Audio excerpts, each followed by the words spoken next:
Yeast or must? That's the question. Recently on our channel, we had someone say on a cider video that we didn't make cider because we used an ale yeast. We made ale. I wasn't really sure what they meant at first, and then I dug through and we had other people making similar questions and comments. They didn't understand. They thought that because they used a wine yeast to make mead, they didn't make mead, they made wine, and vice versa. Someone thought that because they used a mead yeast in a wine recipe, that they actually made mead. And it just goes on and on and on. So there's been some confusion on that, and I've never really considered that idea, but because of the way companies are marketing yeast, it makes sense. I mean, look at this. We have here ale yeast, right? Which is traditionally used to make ale, but that doesn't mean that's the only thing it can make. We have here a wine yeast.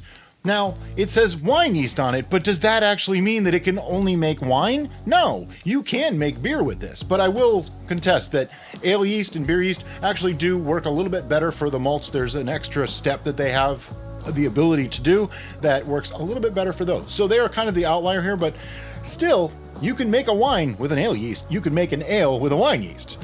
And then we have mead yeast. And this one goes even further because some of them say sweet mead yeast or dry mead yeast, which, sorry, that's a misnomer. You can make a sweet mead with a dry mead yeast just as easily as you can make a dry mead with a sweet mead yeast.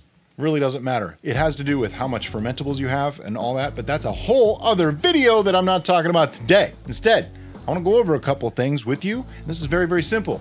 The very simple concept is if you have a honey-based must, or yeah, it's a must, right? And you ferment that, no matter what yeast you use, it's mead, okay? If you have fruits, grapes, whatever, if you have something that you would make a wine with, let's say that, because I don't want to get anybody all twisted or, worked up over what's mead, what's wine.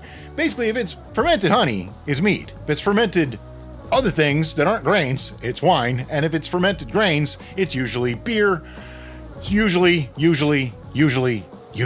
But the type of yeast you use, while it does play an important role in what you actually make, it doesn't make a mead into a wine or a wine into a mead, or it most certainly doesn't make a cider into a beer. And let me explain in very, very simple terms how this can work. I have here a mead yeast, an ale yeast, a wine yeast, and a bread yeast. Let's say I have a must. Let's say it's based on honey. It's honey and water, okay? So you would think that that's a mead, right? Well, if I put in a mead yeast, I'm making mead. If I put in a wine yeast, I'm making mead, not wine. Though some would say that honey wine and mead is wine, but without going that far, let's just say I'm making mead. If I use an ale yeast in that same honey and water must, I'm making mead. If I put bread yeast in it, does that mean I'm making bread? Thanks for watching, guys. Have a great day.